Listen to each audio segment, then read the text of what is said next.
On this edition of Real American Heroes, Major General John Gronski on Iron Sharpened Leadership on battlefields and business.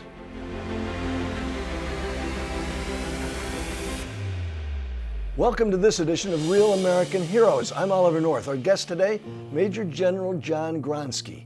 Now, right up front, friends, he's a friend of mine. He's been here. I've been with him in a place called Ramadi, Iraq, when it was then the bloodiest place on the planet Earth. He was a mere colonel. He's now a retired Major General of the United States Army and the author of 2 books. His latest is this one right here, Iron Sharpened Leadership. General Gronski is an executive coach, international speaker. He served over 40 years in the U.S. Army and the National Guard. And like I said, I met him in the midst of combat. He was the commander of the 2nd Brigade, 28th Infantry Division, when Ramadi, Iraq was a very, very dangerous place. His last assignment was as one of the deputy commanding generals at the U.S. Army Europe. John, General, sir, welcome to the show. Colonel Oliver North, thank you. It's great to be with you again. It's always good to see you, even if it's only virtually. But again, thank you for hosting me today. Well, I want to talk about your book, but I just want to tell a little quick story of the last official thing that I did with you was to cover your retirement, or was it a promotion? It was a promotion. Yeah, actually, it's when I took command of the 28th Infantry Division. Okay. At that reception afterwards at the Officers Club, an older gentleman, and I'm old enough to know an older gentleman when I see one, on a walker comes over to me and he says to me, "You were born in San Antonio, Texas in 1943. I think it was in October." I said, "Yes, sir, that's true. How do you know?" He says, "I delivered you. And I'll tell you something else you don't know, Sonny. Your father's 95th Infantry Division came here to Fort Indiantown Gap in Pennsylvania in April of 1943. You were born in Texas in October of 43. That means you were sired," and that's the word he used, "you were sired right here at Indiantown Gap." So thank you for that wonderful opportunity to learn a little bit about my past. Thanks for relating that very personal story. And you know, one other thing about that reception that I just want to mention, when you so graciously came up to Indiantown Gap, when I took command of the 28th Infantry Division, you know, when you came up to that reception, you were one of the last people to leave. And the reason why is because everyone there wanted an opportunity to shake your hand, to get a picture taken with you. And you just stayed until the very end, being as gracious as you could to all those people who wanted to say hello to you. And you know, you did the same thing in Ramadi. Any PFC or Lance Corporal who wanted to come up and talk with you because they admire you so much, you spend all the time with those folks. And I think that just says a lot about your character and your leadership. So thank you. You're kind. I appreciate that. I'm grateful for the opportunity that I've had all my life to keep company with heroes, and you're one of them. Well, thank you. Now, you got a lot of experience. This book is a great instruction, if you will, in leadership. 40 years of experience in the U.S. Army. Talk a little bit about how that experience shapes your ability to go out and talk to leaders in business and leaders in the public and private sector. You know, my book, Iron Sharpened Leadership, I like to say it's similar to what we call in the Army, and I believe you call the same thing in the Marines, an after-action review. And what that means is after a training exercise or after a real-world operation, you get the team together and you reflect on, hey, what did we do right that we want to continue to do right? You know, what didn't go so well that we want to improve, and what are some general lessons learned? And I think the best way to describe my book, Iron Sharpened Leadership, it's like an after-action review of the last 40 years of my experience, you know, leading soldiers, leading Marines, leading people in the civilian sector. And the book is filled with lessons I've learned, not because of any of the success I've had, but because of mistakes that I've made. And I wanted to share those lessons with aspiring leaders and experienced leaders so they don't go down some of the same ground I covered in terms of the mistakes I've made. Yeah, you call them mistakes, and I recognize your humility. But in fact, an awful lot's happened over the course of the last 24 months or so, going all the way back before We ended up with what we now call COVID-19. The pandemic effects changed almost everything in everybody's lives. Talk a little bit about how that experience relates to being able to adapt to, I hope, a new beginning, perhaps. Yeah, and I think that's the key. Leaders have to be adaptable. Situations don't adapt to us. We have to adapt to the situations.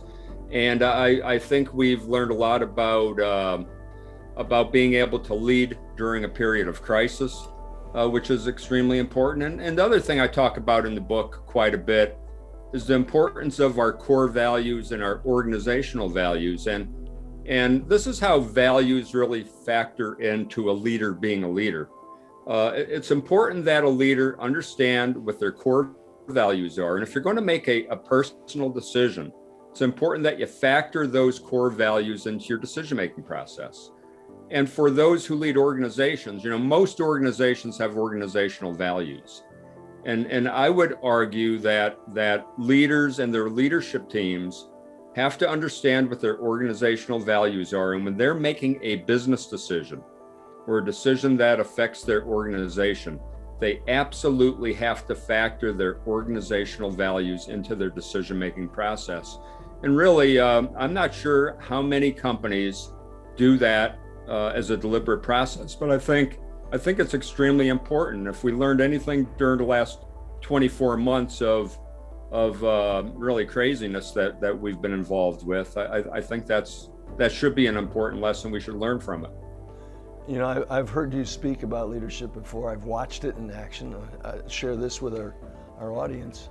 On one occasion, now you have to understand that Army brigade that General Gronski commanded as a colonel, United States Army, I watched those guys in combat. I was there the day that you QRF'd, the Quick Reaction Force, to the Marine Battalion that had been engaged very, very heavily in combat. That Marine Battalion was part of your brigade. And you didn't just send somebody else out there, you came yourself. And that's the kind of character and competence and resilience that you write about in this book. Share some of that with our audience. Yeah, I tell stories about various leaders that I've had the honor to serve with. I mean, one of them is Gunnery Sergeant Michael Burkhart, a Marine who served with me in Ramadi. He was an explosive ordnance disposal NCO. And on September 19th, when we had a catastrophic improvised explosive device attack, which killed 3 of our soldiers, Gunnery Burkhart was out there with 2 of his young Marines to do what we call the post-blast analysis to determine what type of tactics, techniques, procedures the insurgents were using when they conducted that attack. And he saw the destroyed up armored Humvee, a crater next to it that he assumed the IED had been placed into, jumped down into the crater, realized he made a mistake because he was face to face about 2 feet away with a live improvised explosive device, took his K-bar knife, quickly neutralized it. He did not see a 3rd artillery shell that was placed in that crater behind him. An insurgent off in the distance hit the detonator to cause that artillery round to explode, knocked Gunny Burkhart into the air 15 feet, unconscious, pants soaked with blood. Our soldiers started to tend to his wounds, called in a medevac helicopter. He regained consciousness, and the soldiers couldn't believe it. After a period of about 10 minutes or so, he wanted to stand up. He stood up after being blown up just minutes before. And when the medevac helicopter landed on the ground and the soldiers told Gunny that, hey, we need to carry you to the helicopter on the stretcher, he refused. He said, I need to walk to that helicopter. And the reason he did that had nothing to do with what he thought the insurgents might be thinking. He knew those 2 young Marines who were out there on the ground with him that day were going to have to be out there later on that day neutralizing other improvised explosive devices. The reason he wanted to walk to the helicopter instead of being carried there on a stretcher was so he would not shatter the confidence of those 2 young Marines that were out there with him. So the leadership point is, even after getting blown up, his thoughts were not with his own serious wounds. His thoughts were with those 2 young Marines who he knew he had to shore up, add to their confidence, and show them that, hey, I just got blown up, but it's not so bad. You guys could do this. So to me, that's the ultimate, leadership characteristic of a leader, placing the welfare of those they lead before their own welfare. Selflessness, not selfishness. Exactly. You know, you've got so many great ideas in this book. Give us a sense for the kinds of organizations that ought to benefit from this kind of, if you will, leadership lessons. Yeah, I mean, you name the organization. I mean, obviously the military could. I've been doing quite a bit of work with leadership training and law enforcement lately. So I know law enforcement could benefit from it. Really, any organization. Being that I served a great deal of my military time in the National Guard, in my civilian career, I worked as a consultant, consulting with many Fortune 500 companies. So there's stories in there from the business perspective. So I know businesses could benefit from it.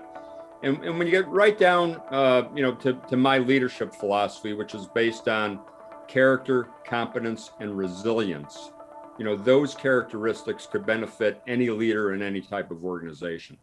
Your commentary about resilience, tenacity is another way of putting it.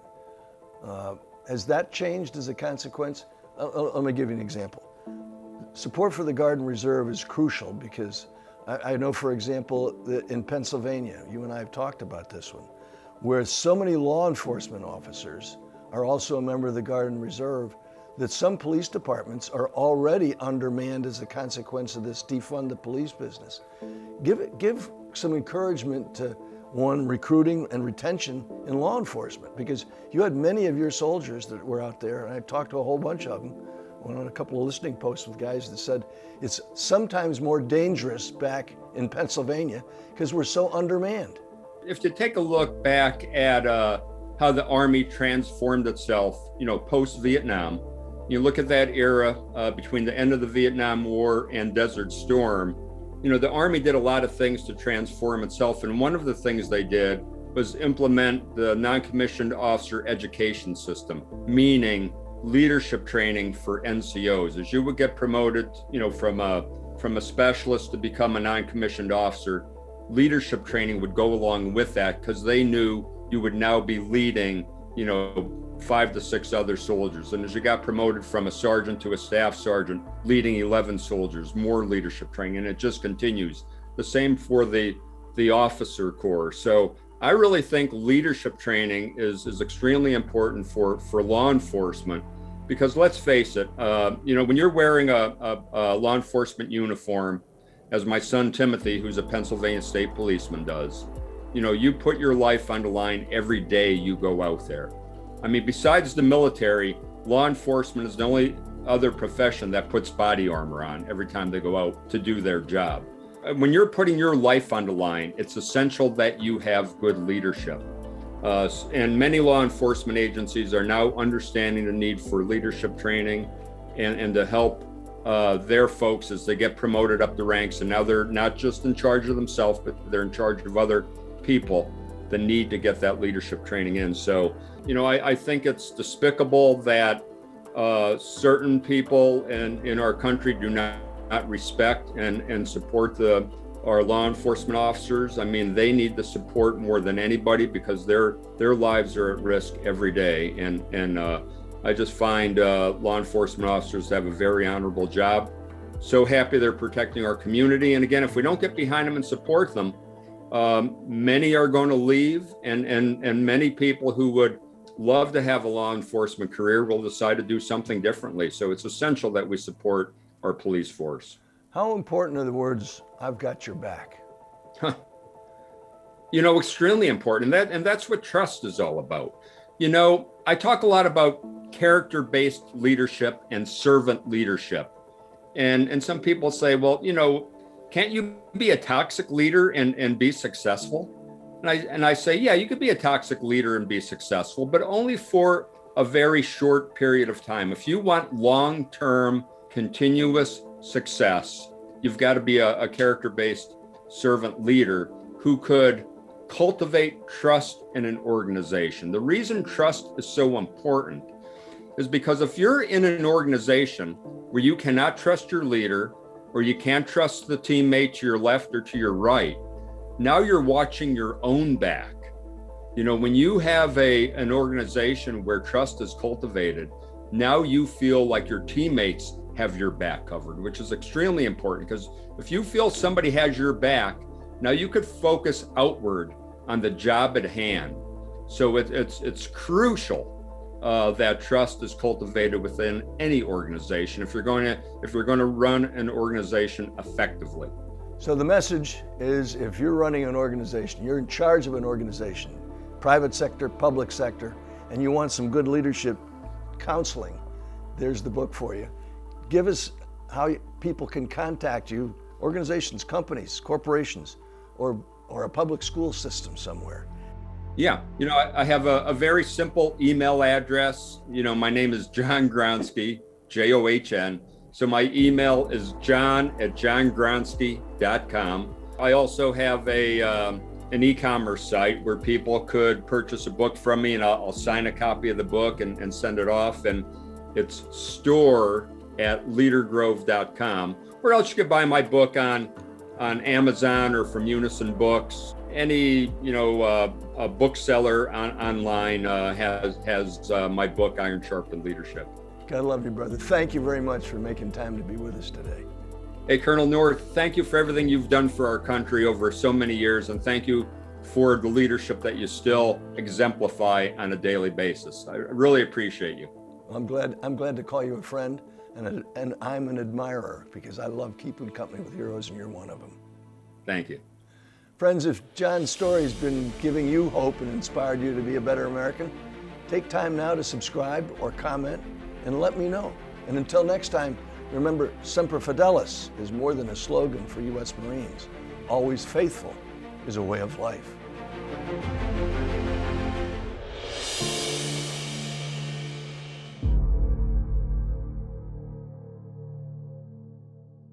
This broadcast has been brought to you in part by MyPillow and the MyPillow line of products. Get yours today at mypillow.com or 800-620-4439 and use promo code NORTH to receive deep discounts on your order.